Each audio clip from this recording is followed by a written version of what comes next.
Hey, so I'm gonna try something a little bit different. I know, different is scary, different is bad, but this is technically a return to some of my roots. I just want to see how this video will perform. And if you like this style of stuff, then let me know in the comment section below. But we gotta talk about Tim Pool today. Women cheering for Sharia law in New York City. Okay, but don't complain to me about women's rights ever again. Let's play the clip and see what this is about. Okay, we're gonna be talking about women's rights. All right, I think it's much more interesting to talk about women's wrongs, but sure, let's see what's going on here. Sharia law starts now. Absolutely.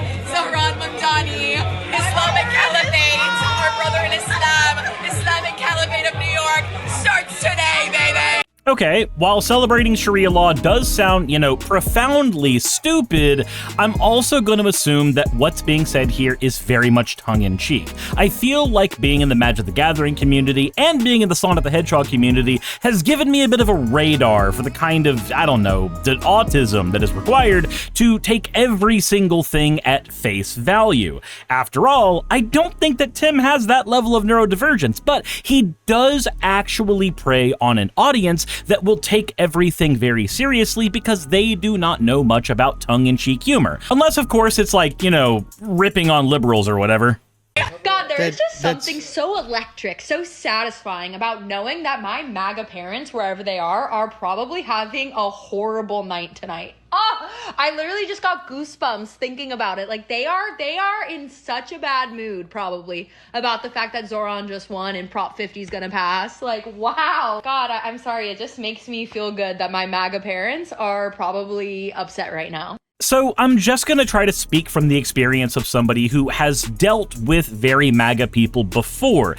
Typically, MAGA people, not just right-wingers, not just your everyday conservatives, but MAGA people tend to be very, very spiteful individuals. They tend to be very, football enjoyery when it comes to Trump. And so they are literally Team Trump in the same way that somebody would be Team whatever their football team happens to be. And when you start dissing their football team, they get incredibly toxic. So can you imagine the feeling of being somebody dealing with that incredibly toxic atmosphere? What's the first thing you're going to want? Well, you're going to either want that person to get better, or you're so spiteful and just full of disdain because of everything you've dealt with that you may end up instead saying, yeah, no, I just want them mad. I want them as mad at this situation as they wanted me to be mad at, Biden or some shit. But again, I feel like Tim really needs to look at this stuff only at face value,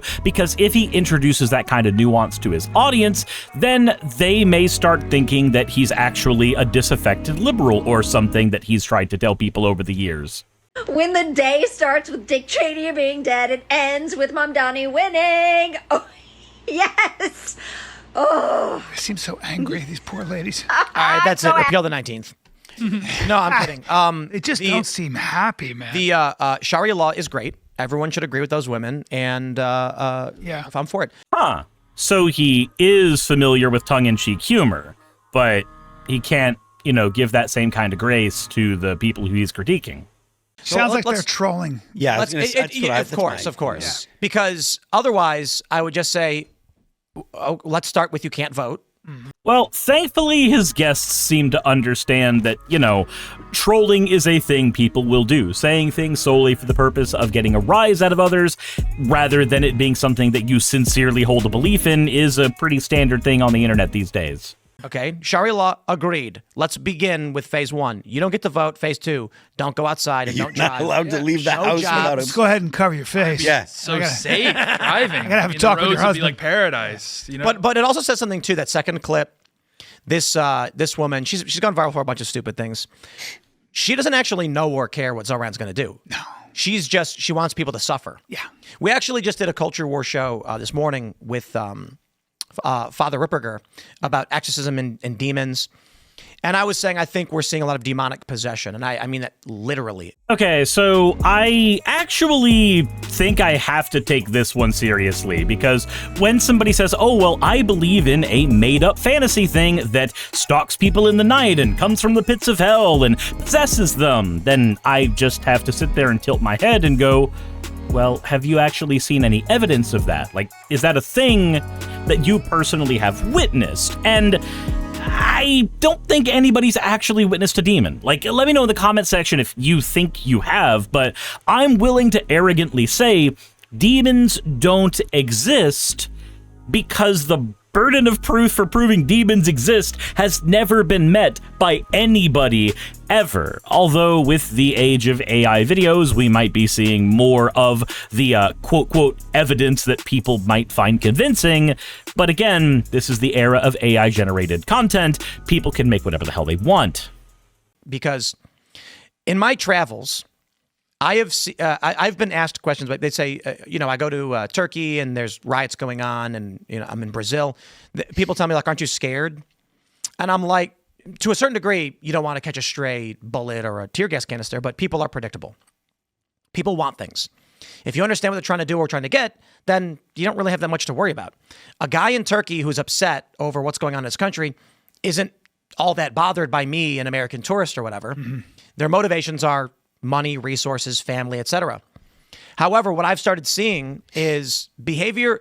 This is the lowest level of it, to be fair. Yeah. But her statement and celebration does nothing to benefit the human condition. No, she's a narcissistic sociopath. That's what she is. Okay, so your evidence that demons exist, which they don't, but your evidence that demons exist is the fact that people are generally motivated by material things or emotional things like their family, and you are seeing things that do not resonate with that. Okay? So what was the whole liberal tears thing for the last, 8 years or so? Because, I don't think I hallucinated it, right? The amount of people who were staunchly MAGA, who reveled in the actual suffering of other human beings. People who were incredibly happy, for instance, because they didn't take a COVID vaccine and were getting other people sick. I don't know what I would call that besides sociopathic behavior. Or, people who voted for Trump and then were incredibly happy when things like women's rights to abortions were stripped away. Something that doesn't actually benefit the human race, but does control women's bodies in such a way that I just am not really good with, honestly.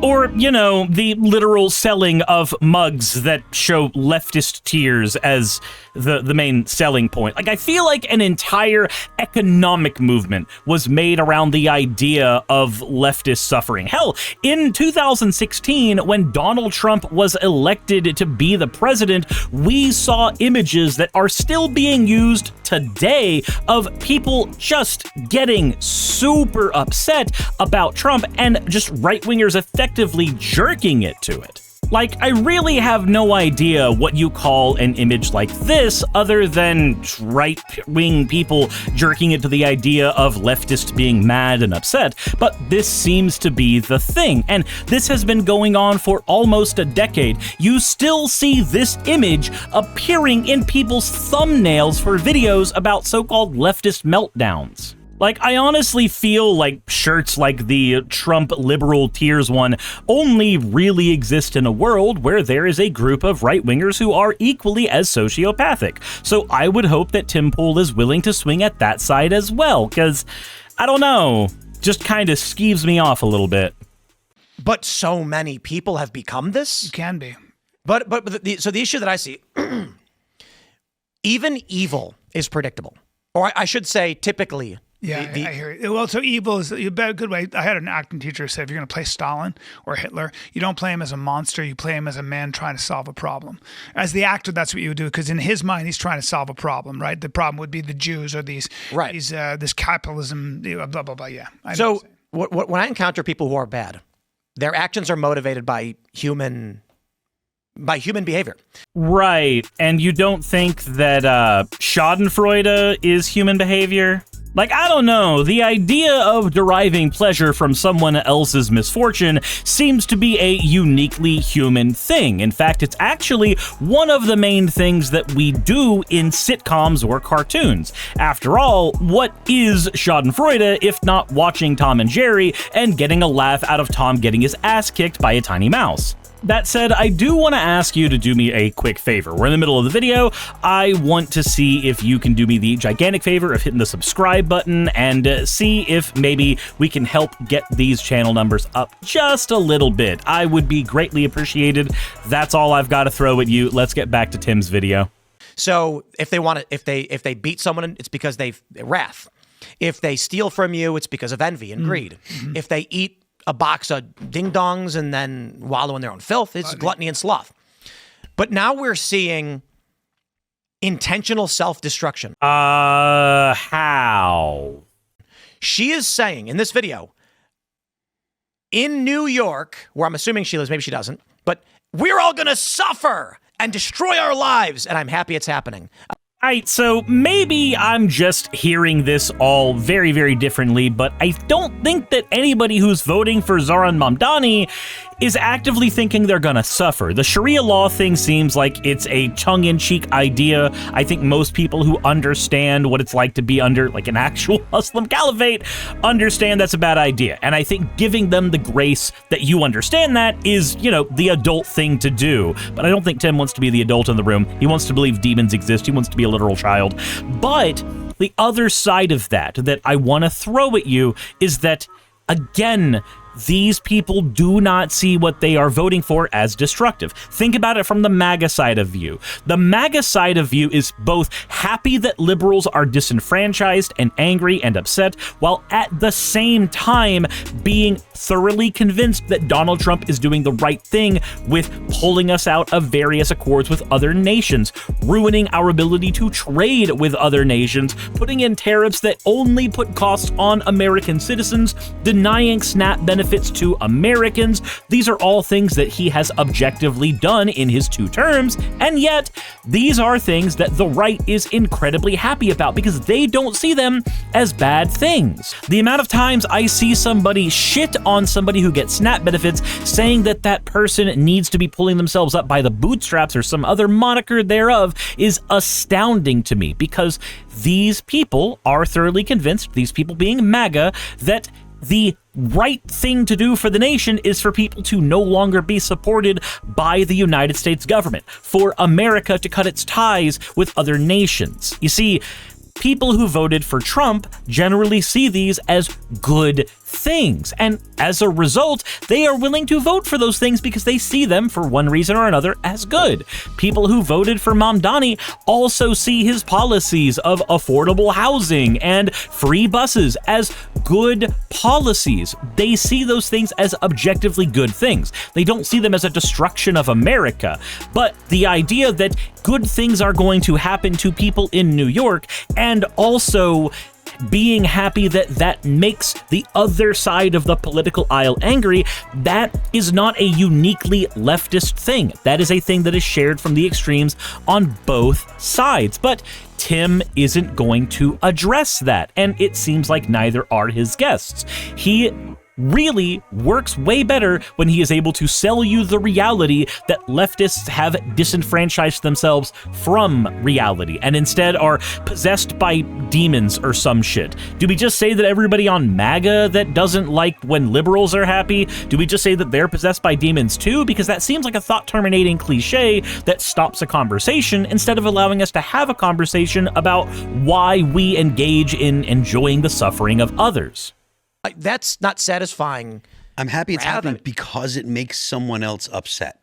Yeah, this is the demonic. That's the sadistic part of it. But you can see, maybe I just, you know, I'm getting older. These patterns, I can see how unhappy. Like, how's it working out for you, hon? You know, that's actually a good point. Delighting in the suffering of others really doesn't make you a happier person. It's usually a sign that you're a fairly miserable person.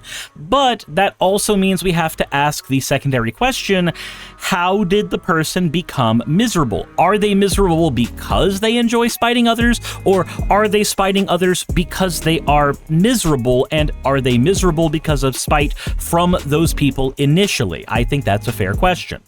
Who loves you? Yeah, well, this Yes, is but what happens when Mamdani's commie fails? You want to try that again, Tim?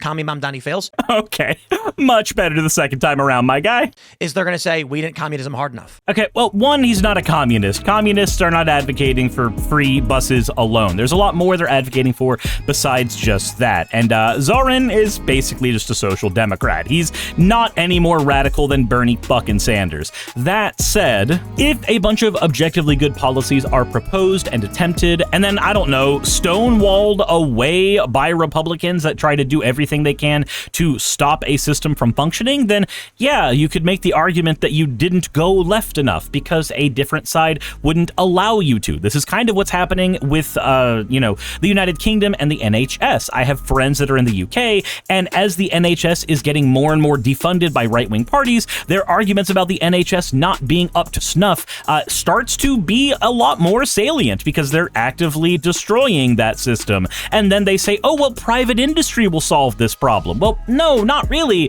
Private industry interests are the things that are creating the problem in the first place. But, that's a thing called nuance. I don't think Tim understands that. Yeah, well, Of course, it wasn't done the proper way. What they don't understand is that it has nothing to do with the person. When you set up a system where you have the great equalizer, which is this government, there's only one way to equalize everything, and it's through force. Now, go ahead. No. Go. And I'm going to say that when you create that will draw in the sociopaths that want nothing but power, and they will get rid of the people that have all these wishy-washy ideas. I figured it out. Go ahead. I hope you figured it out, Tim, because I have no idea what the hell he's talking about. I mean, technically, yes, he is correct in the abject sense that politics is the idea that your vision of the future is better than somebody else's vision of the future, and it is by force that it should be enforced, because when you write a law, what is the way that you enforce a law if not by using the police, ergo force? But, okay, I want to know where Tim is coming from here. Maybe he's got the salient criticism. I'm going to move to a blue city full of commies, run on a commie platform. I'm going to tell people like her, we are going to take from the rich and give to the poor. We will not tolerate this. And then as soon as I'm elected, I'm going to go through the voter rolls. I would love nothing more than to go to her personally and just walk into her house and take all her stuff from her. And when she's like, why are you taking my stuff? Because you're rich. And there's a homeless guy outside who needs it. Yeah. And then... I think it'll be hilarious. Yeah, it's because called you theft. You get sure, no, but they vote for it. She believes in that, yeah. If they say the rich people should be taxed, I say, ma'am, you're rich. Mm-hmm. And that homeless guy, he gets your stuff now. Yeah. And then the best part is you get rid of the commies and you, get to personal enjoyment. My guy, are you saying that you are demon-possessed? Because if you are going to be doing that and, you're going to be talking about the personal enjoyment that comes from making another person deal with suffering, then by your previous critique, we can just say you're demon-possessed. But that said, first of all, let's get a couple things out of the way here. One, Democrats are not commies. They're not. A blue state is not a commie state. If it was, we would actually have communism. But we don't have that. You're just an idiot throwing around words that people really like to be afraid of. Secondly, let's talk about communism for a minute. The idea of a stateless, classless, moneyless society. Now, Marxism, or, communism, whichever one, you can use those words as a lens through which to critique society.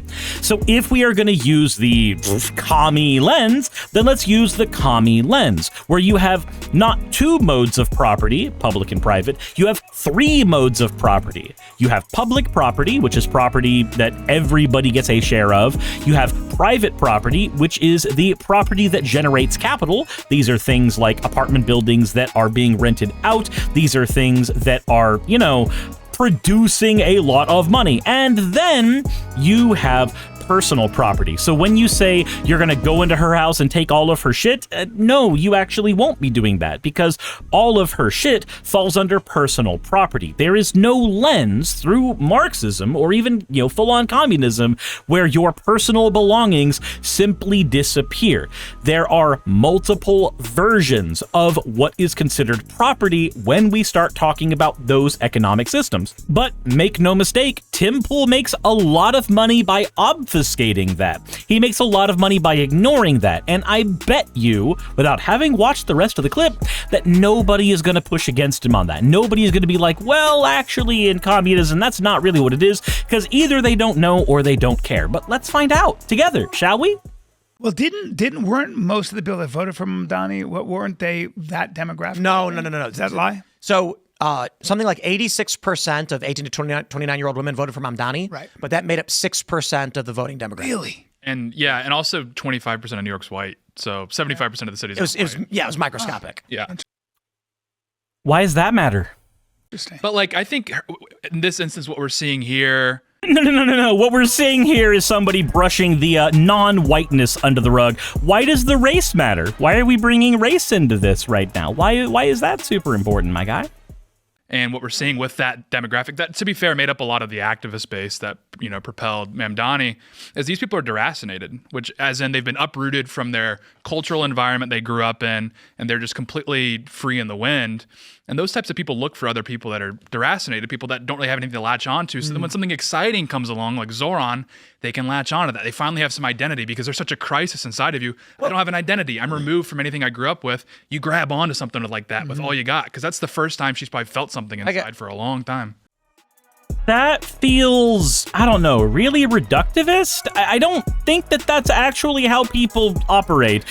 Obviously, yes, people generally will vote for people that seem to have aligned values to them, but I don't think it's as simple as, well, these people were uprooted from their cultures of heritage, and now they are trying to find anything that is different and exciting, because without your culture of heritage, nothing is different and exciting. Did you know that New York was only 20% white? I find that very important for some reason. How far away do you think we are from Democrats actively campaigning on killing Republicans? Do we? Also, we've actively had Republicans campaign on throwing as many Democrats as they can into the prison system. We've had people, the punditry, literally advocating for Donald Trump to throw anybody who is too far left into the prison system, as if we don't have a freedom of speech that protects people from repercussions from the government for having, just unsalient political views. I feel like you're making this the fuck up. Well, you've already got somebody who won. Jay Jones apologized. Right. So we know he wants to, but I mean... So the text he's talking about is this one right here, where Jay Jones apparently said 3 people, 2 bullets, Gilbert, Hitler, and Pol Pot. Gilbert gets 2 bullets to the head. Spoiler, put Gilbert and the crew in with the 2 worst people you know, and he receives both bullets every time, to which he was asked to please stop. Now, while you can make the case that this is completely unbecoming of somebody who is supposed to be a person in office, at the same time, how is this any different from, I don't know, the fuck, marry, kill game? I feel like anybody who's ever participated in the fuck, marry, kill game has probably said the same stupid, edgy shit here. So, I don't know. Do you look at this as a scathing condemnation of a Democrat, or do you read this in the same way that you would anybody engaging in a fuck, marry, kill joke? Because I'm gonna be honest, this just seems like a fuck, marry, kill joke. When are we going to see a politician? So I think it'll come in waves, but my question is, how long until we see a Democrat say someone, or how about they say, elect me and I will rid you of these meddlesome Republicans? Okay. And how is that any different from the you'll only have to vote on Trump once and you won't have to elect anybody again? That feels like the same statement. Okay, so you've taken a personal text message, which is likely taken out of context, and extrapolated from there a fantastical scenario where a Democrat is running on the idea of ultraviolence and murder. I mean, it's not like we have anybody running on a platform ever of, I don't know, when the looting starts, the shooting starts, saying that it's okay to kill American citizens. Oh, that's That's kind of awkward. It's almost like Donald Trump has done exactly that, but we don't condemn him for that behavior, do we? Actually, going through several times where Donald Trump was expressly talking about using the military or the police to engage in ultraviolence against United States citizens, it seems like there's a lot of projection going on from the side of Tim over here. It won't say kill explicitly. Yeah, just like Donald Trump didn't say kill explicitly. He just said he could use the military to fix Portland in 45 minutes. And there's only one way to quell uprisings that quickly, let me tell you. So I hope it doesn't come to that, because as I always say, the conservatives, if the liberals want to actually do this with conservatives, it's such a bad idea for them. Every time I hear somebody talking about violent upheaval and revolution, I promise you, I can look at them. They've never done a contact sport, much less done anything with a gun or a knife. The conservatives I know shoot real straight. All right, I guess we just have to dispel another myth real quick. Leftists actually are really pro-gun and tend to practice with their guns quite a bit. In fact, there's a whole meme that basically just says, the further enough left you go, the more of your guns you get back. And they are very familiar with the world of violence, which is why they never talk about it. Because if you let those dogs slip, it's going to get anyone who studied Civil War and anyone who's lived through a Civil War will tell you it is the worst idea you can imagine. Yeah, I wonder if there's any person on this panel right now that constantly waxes lyrical about the idea of a civil war either currently going on or potentially going on. I don't know if anybody here just happens to be that person or not. That would be kind of weird. Nobody's going to win. It's the people that are willing to do things other people aren't willing to do, who are very good at organizing and violence, that will take over everything and take everything from you. You'll be a slave. Agreed. However, I hear from a lot of conservatives like, oh, bring on the Civil War because we're going to crush them, we're going to win. Stupid. But what they don't understand is the left may be scrawny, retarded, weak individuals who've never fired a gun in their lives. Yeah, I just have a 9mm next to my desk for show. It's definitely not because of liking to shoot it or anything. But they can figure out how to make explosives.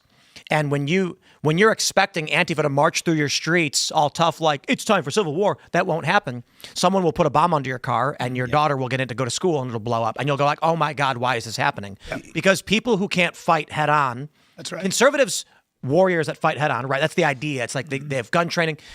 Antifa has figured out asymmetric warfare already. It's been happening for years. They've killed people. It's not that I don't want to believe you about Antifa and guns and bombs and shit, but when we actually look at the data between the far left and the far right, we find that the far right is responsible for a just larger number of homicides in the United States when it comes to politically motivated violence. So we can wax lyrical about how Antifa's gonna act when the time comes, but we do know that the data suggests that they are kind of correct. Conservatives are generally more violent than those on the left. You can look at what was going on in Syria or in any other war-torn place, and that will give you an idea of what it'll look like should something like that happen here. And I've said this a bunch of times. A civil war in the United States will not be, battalions taking the field of battle. It will be your cousin being found in a landfill with his hands tied together with piano wire, swollen up like Mickey Mouse hands with drill holes in his thighs. Like that kind of stuff. It'll be bombs going off and kids getting killed. It would not be a situation where like, there's the enemy, I can attack them. Right. And again, we find a point of agreement. A civil war is not ideal for anybody. In fact, actually, the continuing of democracy is what's ideal for everybody, because that literally leads to the fewest number of fucking bodies. It will be more like be like the troubles. Individual kind of like political violence. Think about Jay Jones. He said he wanted his opponent's children shot and dying in the arms of their mother. Okay, so they seem to be talking about this exchange here that went leaked online and has been going through the news cycle quite a bit, where Jay says that only when people feel pain personally do they move on policy. So there's a couple ways to look at this. Obviously, there is the version of events where this is Jay literally saying that I hope this person's children die because then they will do the right thing. And then there's the other side of it, the Republican who doesn't care about school shootings until it is their child within a school during a school shooting, and only then do they move on policy. There's two worlds here. One is actively wishing harm on another, and the other is simply looking at events and saying, well, if the only thing left that will motivate you is the worst thing possible, I can't do anything about that. Now, Jay obviously may fall into either of these extremes or somewhere in the middle, but I'm not in his head, so I have no way of knowing which version of these events is what's truly playing out in his mind. But Tim seems to be perfectly just okay with the idea that he knows exactly what was going through his mind. To change her views. These are people who are not telling you that they're going to form a faction, raise a flag, march to the city and say, we are asserting new governance. These are people that are telling you, we may not fight as well as you, but we will cause you such extreme suffering you will beg us to stop. So what are the scenarios proposed by these people? It's not going to be that you amass your buddies in your neighborhood watch, form a militia, and work with the government to stop roving bands of Antifa taking over cities.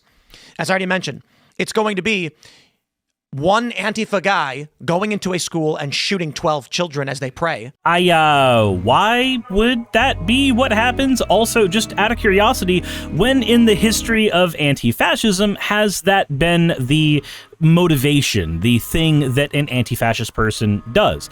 After all, when we look at the data, we find that generally speaking, when left-wing violence happens, it doesn't end in homicides. It ends in property damage, because leftists tend to attack materiel, whereas right-wingers tend to attack, I don't know, people. Maybe that's where he's getting this idea. It's pure projection on his mark. And then saying, the war ends when you decide, but this won't stop until then. Like and that's a scenario we've already seen. Right. I'm actually blanking on this one. Where have we seen the left in America start a war and say that it ends when the right wing begs for mercy or some shit? There will be targeted assassinations. It will be asymmetric because they are weak. Yes, they will engage in far more effective ultra-violence because they are the weaker ones. This is Tim Pool's irrefutable logic. But conservatives want to be left alone. And they will say... they're law-abiding for the most part, aren't they? Both sides are law-abiding. Like, it's a general percentage of the population that is law-abiding. There are fringes on both sides that are not law-abiding. This is a nothing statement. And the left is doing this now. They are saying, we'll leave you alone if you give up. And Republicans are going, why won't they leave us alone? Right. So here's the problem. Tim Pool says this, and then the other person agrees with it, but neither of them define what is being left alone or not being left alone. Neither of them actually define what the left is pressuring Republicans on doing. And if you were to press either of them on this, I would assume you would get a gish gallop of reasons instead of something that's actually solid and provable. I don't know, what are they going to say? That it's the LGBTQ indoctrination or some shit that's being forced on Republicans, when the idea that gays are not of the devil is not something that's being forced on you? That's, I don't know. I feel like anything I say here is going to be a straw man because they haven't given a position for me to even critique. They've just said the left has done this without offering any evidence of whatever the fuck that means. Yeah, it does tap into my darker side. I just can't stand those kinds of people. Those kinds of people that do what exactly? Yeah. I want to, you do tend to chomp at the bit a little bit. It's like, well, the Jay Jones election was insane. Bring him up. Just bring up a picture of this fucking guy. Just take a look at him. Fucking guy. The idea that he said these I feel like I could push him really hard and his neck would snap off. Like So you're talking about chomping at the bit to do violence. You're talking about bringing up a picture of a guy so you can fantasize about doing violence to him. I don't know. I don't think you're making the point that the left is the violent side here. Pretty confident you could. Look at him. Look at you. Well, guess what? That sweet smile. Like a funhouse Tiger Woods. He controls Scumbag. the entire law enforcement apparatus in Virginia now. Attorney General. Attorney General. I've said this a bunch of times. You can guarantee as a conservative in the state of Virginia, when he's actually sworn in, you will not be able to get a fair trial. You will not be treated equally under the justice system there. Again, what does that mean? Like, just out of curiosity, when is the voting history or political inclinations of a particular felon or would-be felon, when is that going to come up during the trial to lead the judge or the jury to make an assessment on the person there? I'm not saying it won't happen. I'm just saying this seems like another one of those nothing statements that has nothing to back it up.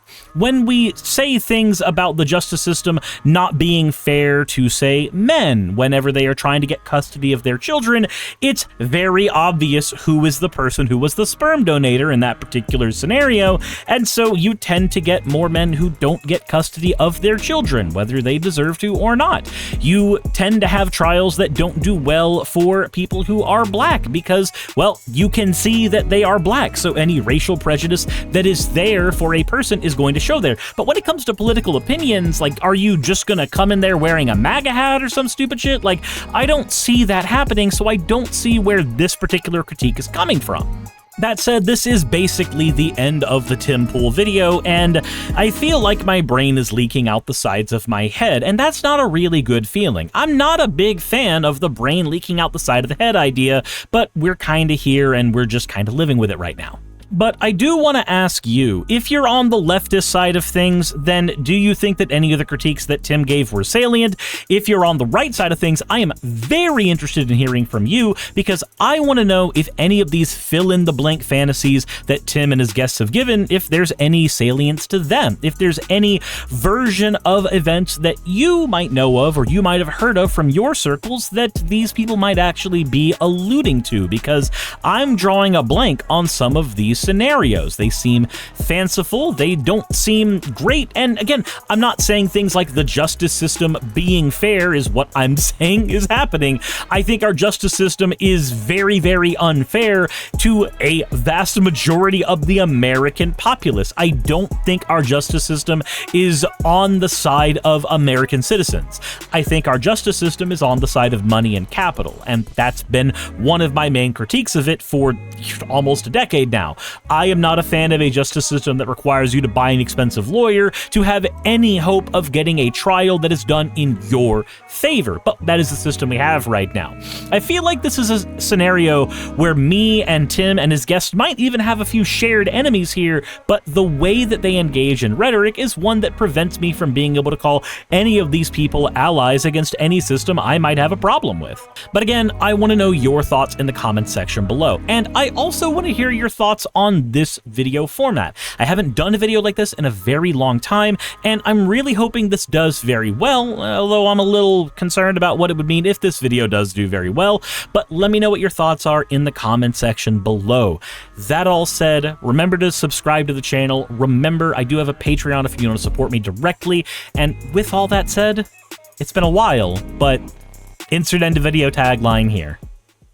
Hey, you made it to the end. I want to give an extra thanks to the patrons who allow me to do this full time. I want to thank Aaron Rail, Astral, Britzkrieg, Jemshin, Poundini, Red Joker, Victoria, Jonas, Craig, Tarika, Fireshard, Smiling GM, John, Dren Hadamada, Creeper, Sagitta, you know I'm not saying that last part, Valis of Seraph, Ottoman Angel, Rooster Rachel, and Fire Panda, who are all my $20 and up patrons.